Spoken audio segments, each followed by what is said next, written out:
Agreement ஈரானோட போடப்படுது. அதாவது Iran அக்ராச்சி அவர்கள் அப்புறம் அமெரிக்காவோட டீம்லாம் உட்காந்து பேசினாங்க இல்லையா விட்டாக். ஸோ அதெல்லாம் வந்து பாத்தீங்கன்னா ஒரு முடிவு எட்டப்பட்டிருக்கு. ட்ரம்ப் அவர்களோட அப்ரூவலுக்காக வெயிட்டிங். ஈரானோட சீனியர் லீடர் வந்து பாத்தீங்கன்னா ரிஜெக்ட் பண்ணிட்டாரு, அதனால அது சைன் ஆகல. இப்படிங்கிறது போல பல்வேறு காரணங்களினால் அந்த எம்ஓயு மெமரண்டம் ஆஃப் அண்டர்ஸ்டாண்டிங் வந்து பாத்தீங்கன்னா முடிவு ஒப்பந்தங்கள் கையெழுத்தாகல அப்படிங்கிறது போலதான் செய்திகள் வருது.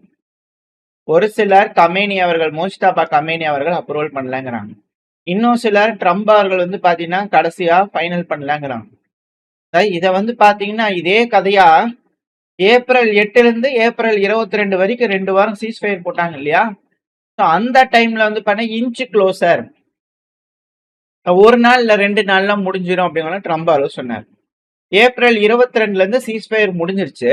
22ல இருந்து மே 29 வரைக்கும் ஒரு பேஜ் மெமோ சைன் பண்ணிடுவாங்க, ஒரே ஷீட்ல முடிச்சிருவாங்க பிரச்சனைய. கையெழுத்தாகிறதுக்கு க்ளோஸ்ல சைனிங்ல நிக்குது. ஃபைனலைசிங் ஷார்ட்லி, இந்த வேர்டு இதையவே கேட்டு கேட்டு வந்து பண்ணா புளிச்சு போச்சு. டீல் ரீச்டு, ஆனா அப்ரூவலுக்காக வெயிட்டிங் அப்படிங்கிறது போல கடைசியில வந்து நிக்குது.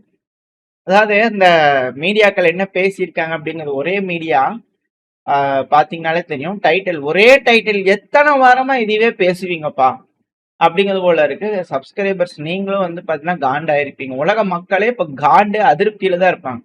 ஏன்னா இது நம்ம மட்டும் இல்ல, இஸ்லாமிய நாடுகள் மட்டும் கிடையாது, ஏசிய நாடுகள் மட்டும் கிடையாது, உலகமே வந்து பாத்தீங்கன்னா இந்த ஆயில், கேஸ், ஃபெர்டிலைசர் எல்லாமே தட்டுப்பாடு ஏற்பட்டிருக்கனால எல்லாருமே விரக்தி உச்சத்துல இருக்காங்க. இதுல ஈரான் அப்புறம் அமெரிக்கா இந்த 60 நாள் சீஸ்ஃபயர் எக்ஸ்டெண்ட் ஆக போகுது அப்படிங்கறதோட சொல்றாங்க.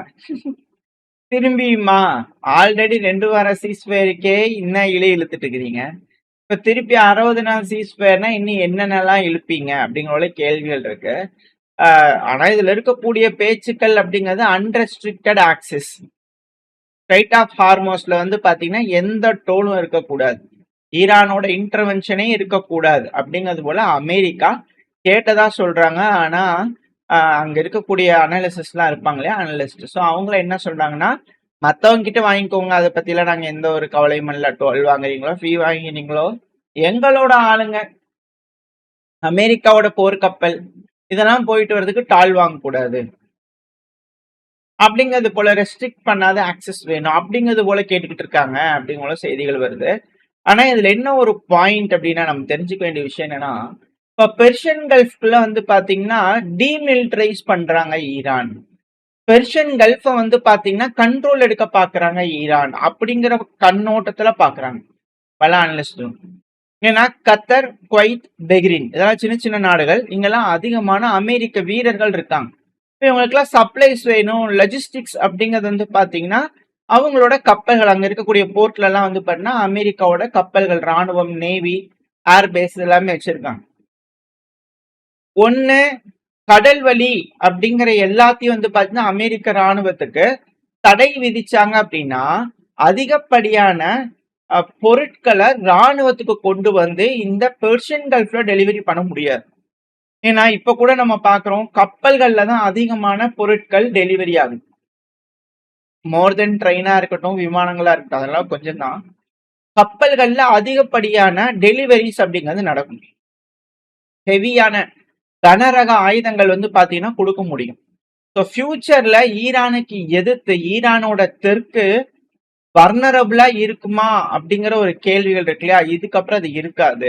ஒன்ஸ் ஈரான் இந்த ஸ்ட்ரைட் ஆஃப் ஹார்மோஸ்ல அந்த ஃபீ கலெக்ட் பண்ண ஆரம்பிச்சு, ஏன்னா ஈரான் அப்படி சொல்லிட்டாங்க, இதுக்கு மேல என்விரான்மெண்டல் ப்ரொடெக்ஷன் ஃபீன்னு சொல்லுங்கப்பா அப்படின்னு சொல்லிக்கிறாங்க, நம்ம டோல்னு சொல்ல முடியாது. ஸோ அதனால என்விரான்மெண்டல் ப்ரொடெக்ஷன் ஃபீ வந்து பண்ண வாங்குறாங்கன்னா எஸ்கார்ட் பண்ண போறாங்கன்னு அர்த்தம். எஸ்கார்ட் பண்ணாலே ஈரானோட தெற்கு அப்படிங்கிறது ஈரானோட கண்ட்ரோல்ல வந்துருது.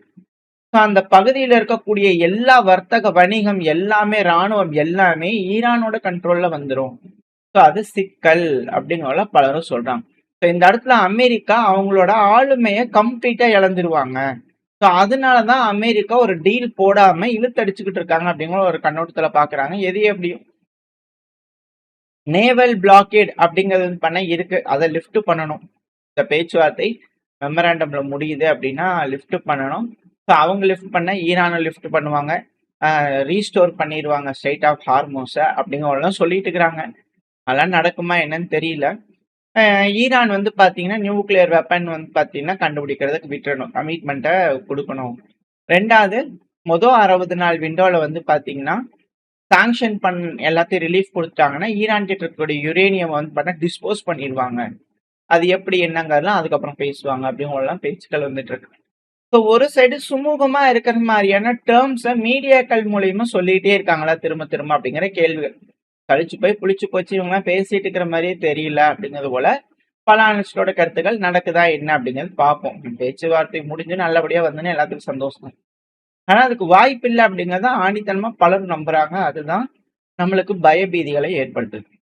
இப்படி இருக்கும் சமயத்துல அமெரிக்காவோட ஸ்காட் பெசட் அவர்கள் யூஎஸ் ட்ரெஷர் செக்ரட்டரி இருக்கிறார் இல்லையா, ஸோ அவர் வந்து இப்ப என்ன சொல்றாருன்னா அமெரிக்கா கவர்மெண்ட் கொஞ்சம் கூட டாலரேட் பண்ணாது, டோல் சிஸ்டம் வந்து ட்ரைட் ஆஃப் ஹார்மோஸ்ல வந்து பண்ண இம்போஸ் பண்றதுக்கு நாங்க ஒத்துக்கவே மாட்டோம். அதுவும் ஒமன், பர்டிகுலரா ஒமன் நீங்க புரிஞ்சுக்கணும். யுஎஸோட ட்ரெஷர் செக்ரட்டரி அக்ரெசிவ்ல டார்கெட் பண்ணும், ஆக்ரோஷமா அவங்கள நாங்க குறி வைப்போம். ஆக்டர்ஸ் இதுல ஏதாவது டைரக்டா இன்டைரக்டா இன்வால்வ் ஆனீங்கன்னு தெரிஞ்சிருச்சா இந்த ஃபெசிலிட்டேட் பண்றதுக்கு ஸ்ட்ரைட் ஆஃப் ஹார்மோஸ்ல டோல் வாங்குறதுக்கு எல்லாத்துக்கும் பெனால்ட்டி போட்டுரும், எல்லாத்துக்கும் சாங்ஷன் போட்டுரும். அது மட்டும் இல்லாம ஈரான் தட்ல என்ன அமைக்கலான்னு பாக்குறீங்களா? ஒரு டோல் அமைக்கிறதுக்கு சாங்ஷன் அது மேல போங்க அப்படிங்கிறது போல போடவே இல்லை இன்னும். அதுக்கு முன்னாடியே அதுக்கு சாங்ஷன் போட்டாங்க treasury department. Economic fury campaign அமெரிக்க தரப்பு இருந்து ஒரு சைடு நடந்துகிட்டு இருக்கு. அதாவது அவங்களோட ட்ரூப்ஸ், ஈரானோட ட்ரூப்ஸ் எல்லாம் இருக்கிறாங்க இல்லையா, இதுவும் அவர் தான் போஸ்ட் பண்ணியிருந்தாரு. ஈரானோட ட்ரூப்ஸுக்கு வந்து பாத்தீங்கன்னா காசு கொடுக்க முடியல, ஈரானோட போலீஸ்லாம் காசு வாங்காததுனால வேலைக்கு வரமாட்டாங்க, கார் கைலான்லாம் சடவுன் ஆயிடுச்சு, ஈரானோட எக்கனாமிலாம் வந்து பாத்தீங்கன்னா கரன்சிலாம் ஃப்ரீ ஃபாலா இருக்கு, பேஸ் வைன் விழுந்துட்டு இருக்கு, பெர்ஷியன் கல்ஃப் ஸ்டேட்ல வந்து பார்த்தீங்கன்னா பிஜிஎஸ்ஏ அது வந்து ஒரு ஜோக்கு, இது மேலே சாங்ஷன் போடுறேன் நாங்கள் ட்ரெஷர் செக்ரட்டரி, அது வந்து ஒரு ஜோக்கு, நாங்கள் சாங்ஷனும் பண்ணிட்டோம், நாங்கள் வார்ன் பண்ணுறோம், கோஆப்ரேட் பண்ணாதீங்க இதுக்கு மேலே அந்த என்டிட்டிஸ் கிட்ட. ஸோ இதுக்கப்புறம் மறைச்சு வைக்கக்கூடாது, எதையுமே பேமெண்ட்ல எய்டுன்ற வழியில யாருமே அனுப்பிடக்கூடாது. ஸோ இது போல வந்து பார்த்தீங்கன்னா நாங்கள் வால் ஆஃப் ஸ்டீலா வந்து யூஎஸ் நேவல் பிளாக்கேட் வந்து பண்ண போட்டிருக்கோம். ஈரான்னால க்ரூட் ஆயில வந்து பாத்தீங்கன்னா அதிகப்படியா கடல் வழியில வணிகம் பண்ண முடியல, ரெக்கார்டு லோவா இருக்கு, நாங்க ஷட்டவுன் பண்றோம், ஈரானோட ஏர்லைன் ஆக்சஸையும் ஷட்டவுன் பண்றோம், லேண்டில் இருக்கக்கூடிய ஸ்பாட்டையும் ஷட்டவுன் பண்றோம் அப்படிங்கிறது போல கடவுள் கிட்ட பிரார்த்தனை பண்ற மாதிரி ஜபம் பண்ணிட்டே இருப்பாங்க போல தெரியுது.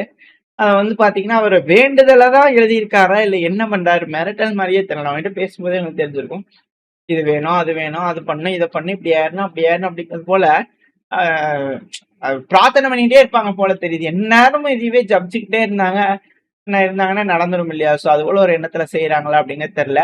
பட் ஆனா ஈரானோட ஃபாரின் மினிஸ்ட்ரி ஸ்போக் பர்சன் வந்து இஸ்மாயில் பாஜே அவர்கள் என்ன சொல்லியிருக்காருன்னா, நாங்க சாலிடாரிட்டியா இருக்கோம் ஒமேனோட, ட்ரம்ப் அவர்கள் மிரட்டல் விட்டாலும் சரி எது பண்ணாலும் சரி நாங்க உங்களோட துணை இருக்கோம் ஒமேன், வாங்க பாத்துக்கலாம் அப்படிங்கிற அவங்க தரப்புல இருந்து கூப்பிட்டுருக்காங்க. ஸோ ஈரான் அமெரிக்காவோட எந்த ஒரு அமைதி ஒப்பந்தத்துக்கும் வந்து பாத்தீங்கன்னா அமெரிக்காவின் வழி செல்றதுக்கு ஈரானுக்கு தயாரா இல்லை அப்படிங்கிறது தெரியுது. இப்போ இதுல நம்ம சொல்லிட்டு இருக்கோம் இல்லையா இத்தனை நாளா கருத்துக்கள்னு சொல்லிட்டு அது ஊர்ஜிதமாகுது. அதாவது மிடில் ஈஸ்ட்ல ஒரு அலையன்ஸ் உருவாகுது அப்படிங்கிறது இங்க ஊர்ஜிதப்படுத்தப்படுது. சவுதி அரேபியா இதுல இன்வால்வ் ஆவாங்களா அப்படிங்கிறது தெரியல, நேராவோ மறைமுகமாவோ அப்படிங்கிற சொல்லும் போதே நம்ம புரிஞ்சுக்கலாம். ஒன்னு ஒமன் நேரா இருக்காங்க, ஈரான் அங்க இருக்காங்க. சவுதி அரேபியாவோட நிலைப்பாடு என்ன? ஏன்னா ஈரான் இப்படி வச்சு பண்றாங்க அப்படிங்கும்போது ஒரு எதிர்கருத்து கூட சவுதி தரப்புல இருந்து வரல. ஸோ அதெல்லாம் வச்சு பார்க்கும்போது இந்த இடத்துல ஒரு அணி ஃபார்ம் ஆகுறது உண்மைதானோ அப்படிங்கிற அச்சங்கள் வருது. ஸோ வரக்கூடிய நாட்கள் ரொம்ப ரொம்ப இக்கட்டான நாட்கள். ஸோ இந்த இக்கட்டான நாட்கள்ல அமைதி பேச்சுவார்த்தை, இந்த மெமரண்டம் ஆஃப் அண்டர்ஸ்டாண்டிங்னு சொல்றாங்களே, அது எதுவா வேணா மீடியாக்கள் பேசிக்கலாம். பட் இரு நாடுகளுக்கு மட்டும்தான் அது என்னங்கிறது தெரியும். அதில் நடுவில் மத்தியஸ்தம் பண்ணக்கூடிய நாடுகள் கத்தார் இப்ப பேசினாங்களே, அது மேபி தெரிஞ்சிருக்கலாம். இவங்களுக்குள்ள ஒரு அமைதி உடன்படிக்கை எட்டப்பட்டுச்சுன்னா பரவாயில்ல, அப்படின்னா மிடில் ஈஸ்ட் மீண்டும் போர்க்களமாகும் அப்படிங்கிற மாற்று கருத்துல. ஸோ அது போல எதுவும் இல்லாம எல்லாம் பேசி தீர்த்து பிரச்சனையை முடிச்சுக்குவாங்கன்ற நம்பிக்கையில இந்த பையனா முடிச்சுக்கலாம். ஓரளவுக்கான தகவல்கள் இந்த பையில பார்த்திருப்போம். இந்த பதிவு எப்படி இருந்துச்சு? உங்களுக்கு பிடிச்சிருக்கா? பிடிச்சுனா லைக் பண்ணிட்டு உங்க ஃப்ரெண்ட்ஸ் அவங்களோட ஷேர் பண்ணிக்கோங்க. அது கூடவே மறக்காம நம்ம சேனலை சப்ஸ்கிரைப் பண்ணலாம். மறக்காம சப்ஸ்கிரைப் பண்ணிக்கோங்க. இந்த பதிவு நல்லா இருக்கும்னு நம்பிக்கையில் அடுத்த பதிவு உங்க சந்திக்கிற வரை ஸ்டே சேஃப். பை.